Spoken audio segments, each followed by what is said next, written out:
Hello, everybody. My name is Marsh, and welcome to my review of the 12th book in the Wheel of Time series, The Gathering Storm. Let's jump into it.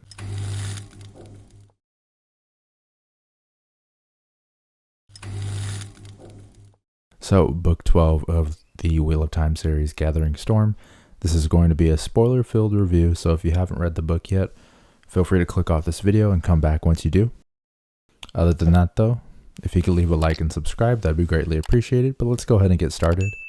I'm going to go over some pros, some cons.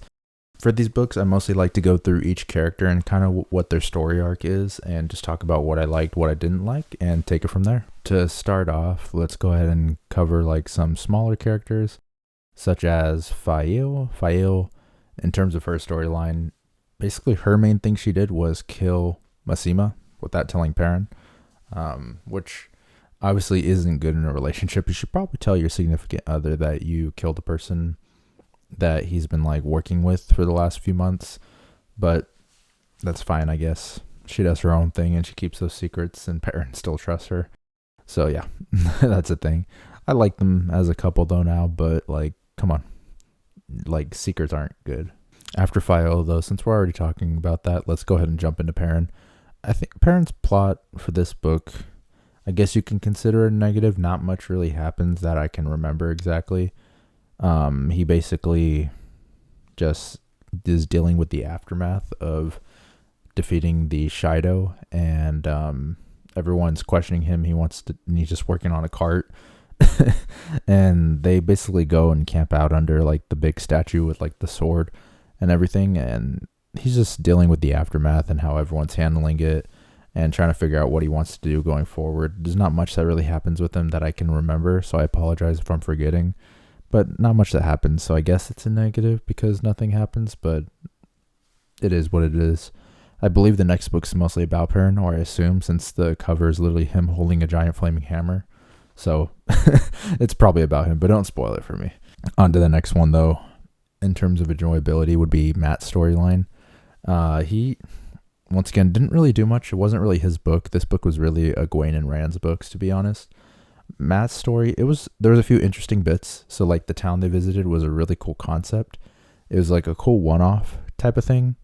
I don't know how consequential it really is in the main story. I guess it's basically there to show what the Dark One has done to the world, essentially, with these bubbles of evil. So we had like the ghost town before that they experienced, where they like sunk into the earth, and now we're getting the zombie reincarnation town, which is a really interesting concept. Basically, whenever they die, or every night, they turn into zombies and go on like a frenzy, and they start killing and attacking each other. And then in the morning, they wake up in their bed perfectly fine. And no matter how far they go from the village, they always wake up in their bed the next morning. And so that's why they don't want any villagers to stay the night in the village, because they don't want that to happen to them, obviously, and get stuck in the village. But I think the mayor could have handled it a little bit better and been a little more upfront. Like, you need to get out. This village is cursed. And Mat would have been like, cursed? Oh, I don't even fuck with Aes Sedai, so I'm not going to be in here. And he'll dip. But but it is what it is. And so he does that. They get out of that village, and then they go and they meet an Aes Sedai, or a person who's been asking around for them. Now, who is this person? Varen Sedai. And she basically gives him a letter. She's like, I'll take your troops back to Caemlyn, but you can't open this letter for 10 days, and then you have to do whatever's in that letter, or you can throw it away after 30 days. And something interesting happens with Varen later, as we find out. But Mat's like, okay. He takes the deal. He gets taken back to Caemlyn with his troops, and that's basically the end of his storyline for this book. One interesting thing to note with Varen, when it mentioned her bringing like the letter out of the bag, she had multiple letters that were sealed. So I know she'll go to talk to Egwene later in this, and we'll get to that right now, since Egwene's kind of the next one to talk about.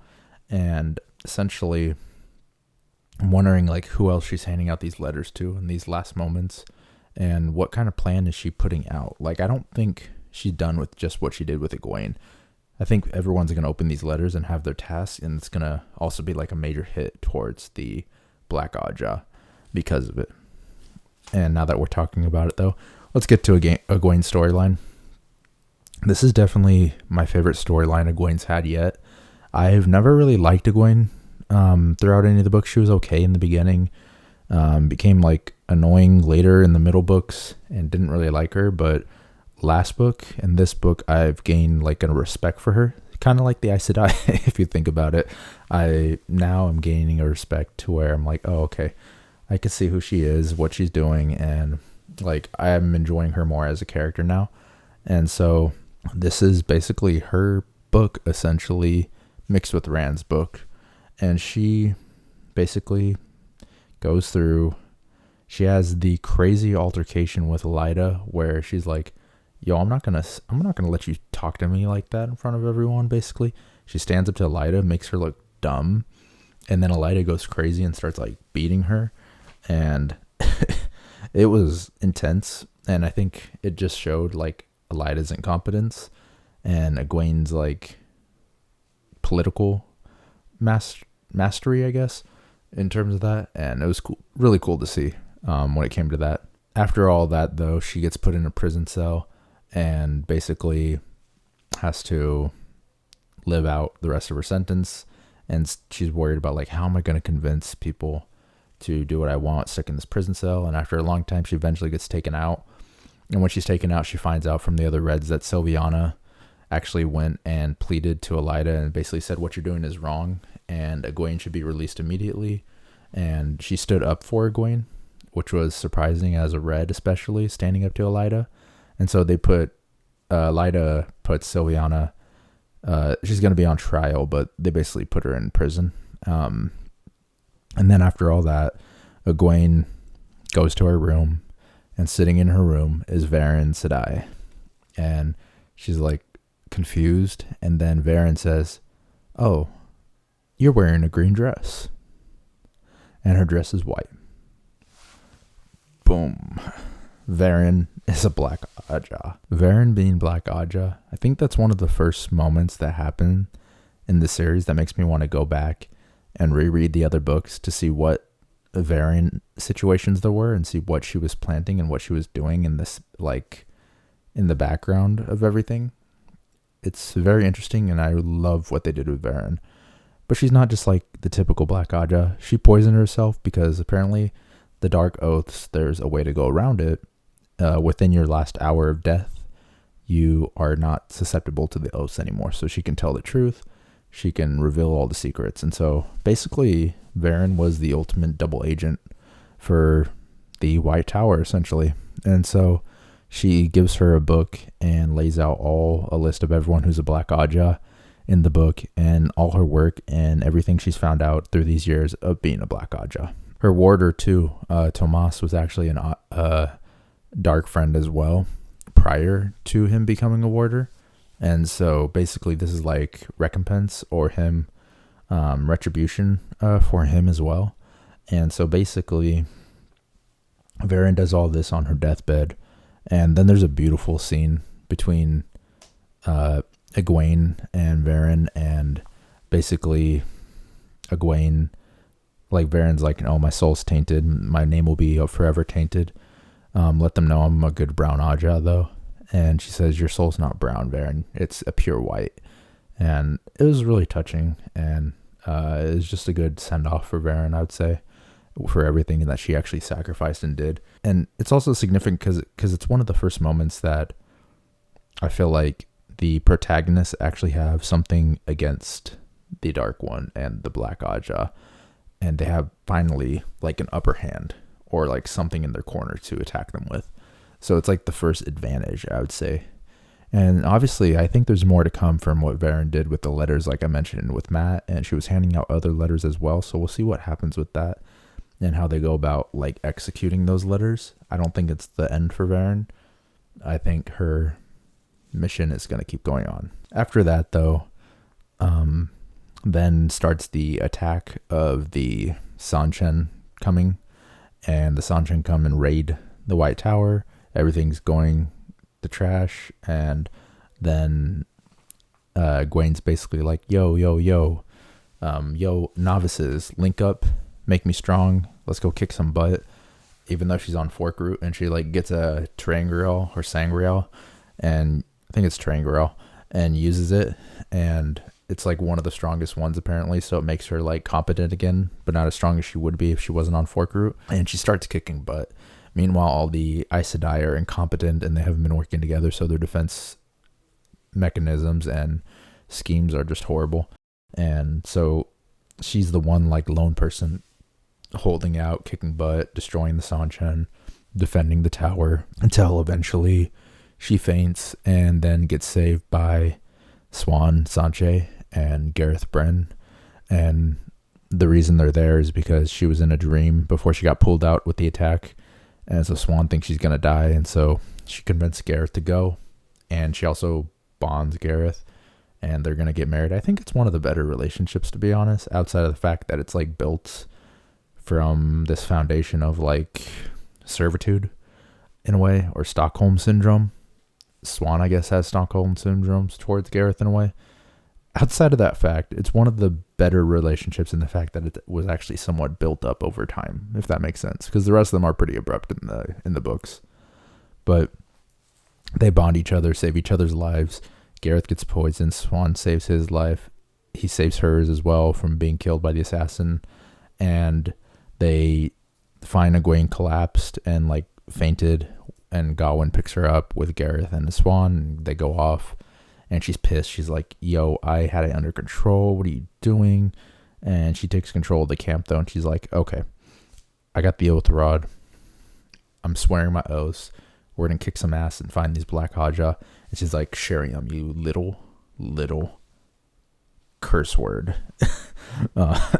And she's like, you're dead to me. She like takes her. They execute their plan. They get like 70 of the Black Haja, but not all of them. And then they were about to go attack the tower, and then the tower's like, oh, truce, we are electing you as Amyrlin. And she becomes the Amyrlin of not only the camp, but of the White Tower, her shining moment.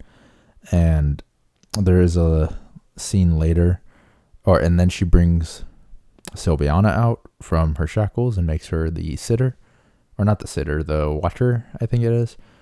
I can't remember. Like the right hand, basically. And she pardons everyone.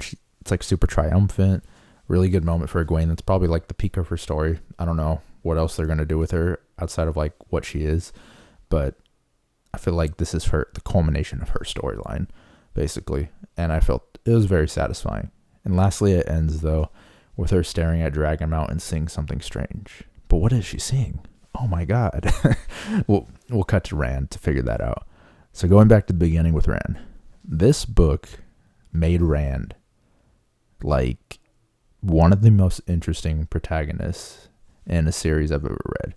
Now, I haven't read that much, but still, the way this power is corrupting him and this responsibility is intense. And he was already like building up and dealing with like a lot of things and like handling things in certain ways that were like questionable. But then we get to the moment that the Forsaken lady, Semirhage, breaks free from her prison, takes the Adam, the male one, puts it on Rand, has him try to kill Min, and then Rand taps into the Dark One's power, the true power. Holy cow. I was reading, or I had the audiobook on and I was driving when this happening, and I was just like, whoa. Like, oh my God, that was intense. And like, that changed Rand, basically. Made him, like, his whole character super, super interesting. I mean, he was already interesting, but it like amplified everything with him and Lews Therin and how they're dealing with everything. And then, so he Balefires Semirhage and then the Aes Sedai that helped her. And then later they find out where another one of the Forsaken, I'm forgetting the name, I apologize, are in this tower. And he's like, well, I know she's for sure in the tower. I don't know where. She has everyone under compulsion. And he just like takes the little access key, and then he's just like, and balefires an entire castle. Like, holy cow. You just murdered hundreds of people, Rand. Not even just regular murder. You erase them from the pattern. Like, what has happened to you as a character? And even like Nynaeve is like, what the heck? And like, they're just don't know how to handle it. And they're like, what is wrong with this man? He's essentially become unhinged, but like motivated towards destroying the dark, but he's not dealing with any crap anymore, basically. For example, he sends Cadsuane off. He's like, if I ever see you again, I'm going to kill you. If I ever see your face again. And things just progress, and they see how the toll this is taking on him. And later when Rand meets with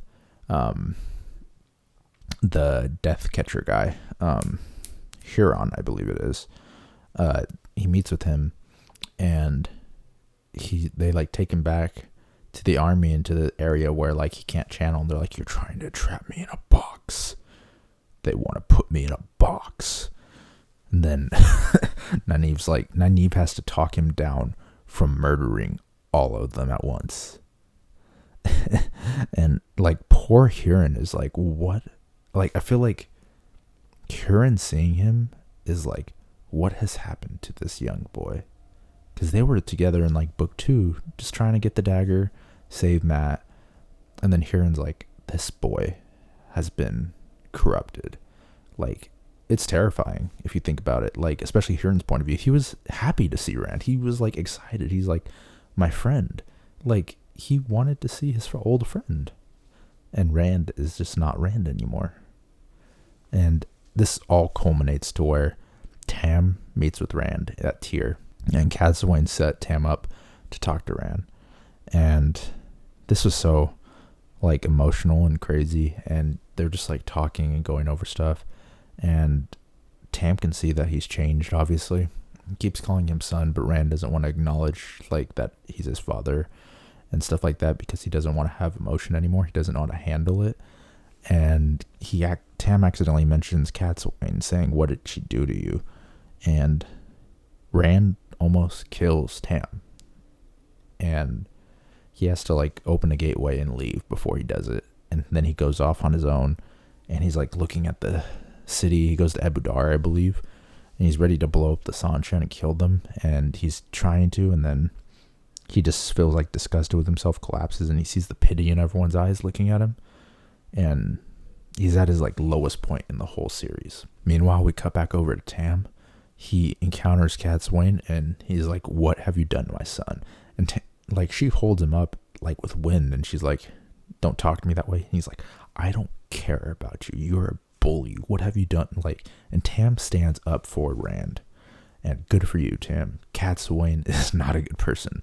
But holy cow. Like, this was crazy. And then we cut back to Rand going to Dragonmount, ready to commit suicide like Lews Therin did.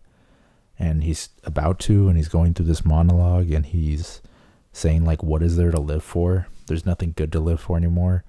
And then Lews Therin speaks up, and he says, we do all this because love and light and the love in the world, because that's why we have something to live for. I'm saying it very like badly, but essentially because of love is why we fight.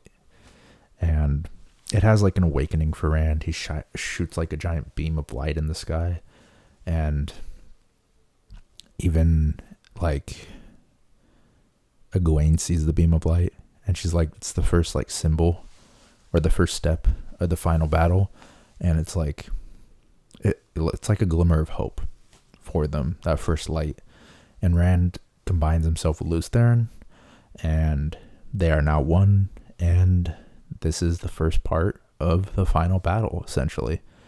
Like it said in the beginning, in the forward, which was a very emotional forward actually, and I do appreciate what Brandon Sanderson wrote for that forward. But this is part 1 of 3 of the final book of the Wheel of Time. The last 3 books are basically one giant book, and this is part 1, and it feels like a part 1. It finally feels like everything's going forward. The pacing is like some of the best that it ever was. I really actually enjoy what Brandon Sanderson did, bringing it all in, and actually kind of like it more. Like, the first 6 books in the Wheel of Time are amazing by Robert Jordan, but after going through the slog and Knife of Dreams, Brandon Sanderson, it's good to get his writing and how he does it, because I feel like he's helping to save the series, if that makes sense. Not that it needed saving per se, but I feel like he can get it to the final point where we'll get that final chapter by Robert Jordan and everything will just pay off. And it's all starting to culminate now, and it feels good. I can see the end now. Not what's going to happen. I don't know what's going to happen. Don't spoil me. I will make a final predictions video after I finish Towers of Midnight, because I did make a predictions video after the slog, and I want to see, I'm kind of going to react to myself and be like, oh, you're dumb. But we'll see what happens after Towers of Midnight. But it's all culminating now to this final battle, and I'm all in, and I can't wait. I'm going to finish this series after multiple years of reading it, and I don't know. I'm excited.